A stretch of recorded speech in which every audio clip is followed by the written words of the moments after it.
Kanjikode saint Mary's public സ്കൂളിൽ വ്യത്യസ്തമാർന്ന ചടങ്ങുകളോടെ വിദ്യാർത്ഥി പ്രതിഭകളുടെ സ്ഥാനാരോഹണ ചടങ്ങ് നടന്നു.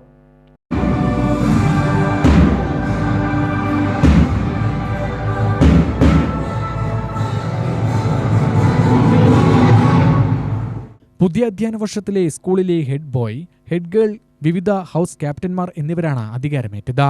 പാലക്കാട് സുൽത്താൻപേട്ട രൂപതാ വികാരി ഫാദർ മരിയ ജോസഫ് ഭദ്രദീപം തെളിയിച്ച് ഉദ്ഘാടനം ചെയ്തു.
Kanjikode fire and rescue station officer TR Ragesh മുഖ്യാതിഥിയായി.